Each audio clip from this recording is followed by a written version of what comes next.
we're gonna make a surf and turf fried rice. So even though I still don't feel good, I gotta eat. So I've been craving that for several days, and I was like, let's go make it. So we're doing a surf and turf fried rice. So y'all can laugh at my crazy hair because I am wheezing. God, this is awful. It's driving me nuts. I had to go to Sam's and I had to go to Walmart and go grocery shopping today. And oh my God, damn cats scare the shit out of me. Anyway, it was pouring down snow, and you guys have seen in some of my videos I wear curly hair. That's my natural curl. I have to straighten my hair every day. So the snow just flew down everywhere I went. I don't wear hats, so the snow just did what it did in my hair. So my hair's crazy, but it's okay. So I can give you a good laugh. It's half frizzed, half curled, half straight, just doing whatever the fuck it wants. So anyway, I got some jumbo colossal shrimp, and I like to get it already deveined and tailed off because I don't want to deal with all that shit. So I got me some shrimp, 1 bag of it, and I seasoned this with salt, pepper, garlic powder, some onion powder, don't come at me, and some Old Bay seasoning. And then I took 2 New York strip steaks. Love me some steak. And I cut it up into chunks, and I trimmed off a lot of the fat. You want a little bit of fat, because when it cooks, that's the flavor. But I cut off a lot of it. And then with this, I love me some Kinder's Buttery Steakhouse. So on this, I put salt, pepper. I got some olive oil and put on it just so the seasonings would stick to it. So salt, pepper, Buttery Steakhouse, Kinder's. I added just a little bit of their Cowboy Butter because it has a kick. I didn't want too much kick on it. And got that mixed up. And then for the rice, I'm really hooked on this rice, y'all. So it's, I guess, what a lot of the restaurants cook with. It's that light, fluffy.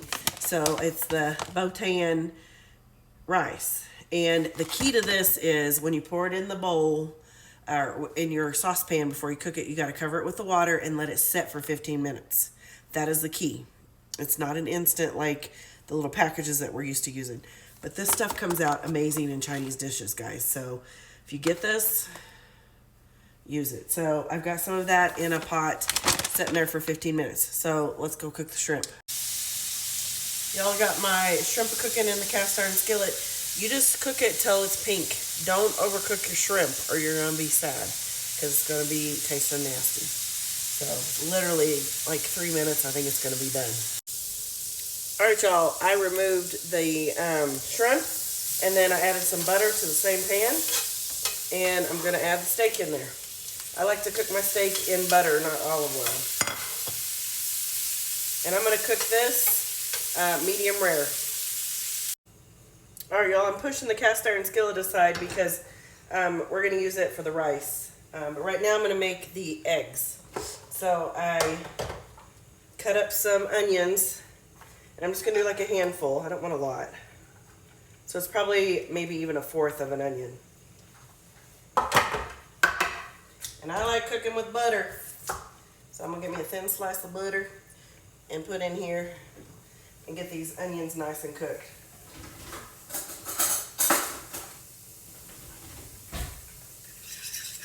Once the onions are cooked, then I'm going to add 4 scrambled eggs in there with them. So for now, let's get these onions a-cooking.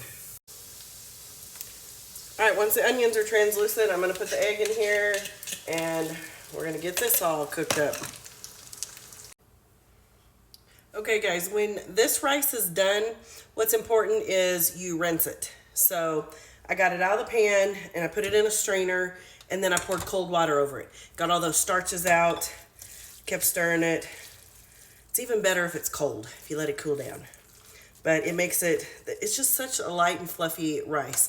But you don't want all that starches, so that's what I did. And I've heated back up the same cast iron skillet I cooked the meat and shrimp in, because it's still got the seasonings in it. I'm going to add some garlic.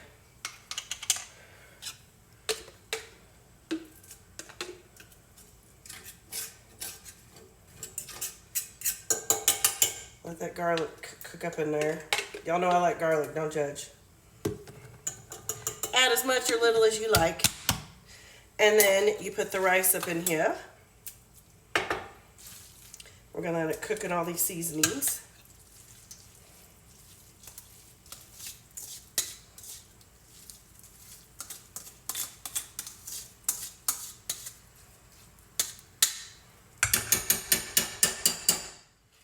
All right, we're gonna let that cook up. And then add you some soy sauce and a little bit of sesame seed oil. I don't know if y'all have made that mistake, but I have before. You don't add very much of this shit. A little goes a long way. You add too much, oh Lord. So look, that's about it. You're done. Don't even try to do any more. You'll regret it later. I'm almost out of soy, so I'm using the rest of my soy sauce in here.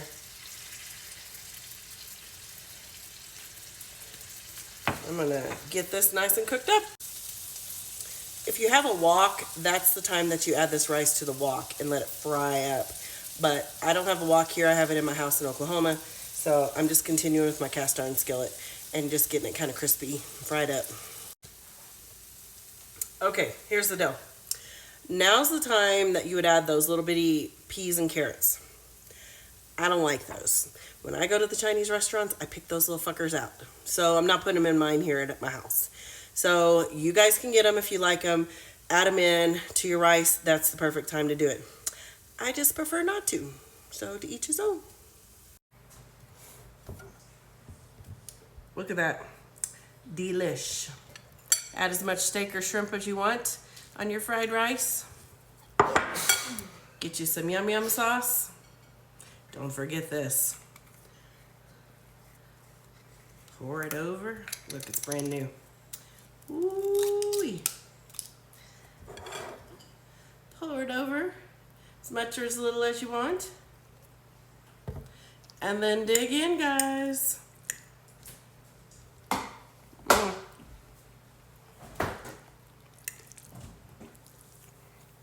Straight hibachi at home.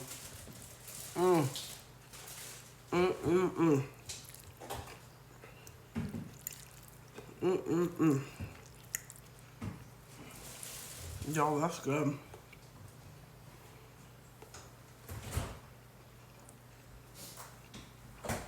Add you some chicken if you want. Whatever you normally order at your hibachi. You got it at home. All right. Enjoy your Friday. Stay warm. If you're in one of these places that's got snow like we do, or hell, they even said there was a tornado warning in Oklahoma. And they said the road's closed from here to Kansas on I-70, so got some weather going on out there, so stay home if you don't have to get out. So see you tomorrow. I got some recipes to make tomorrow.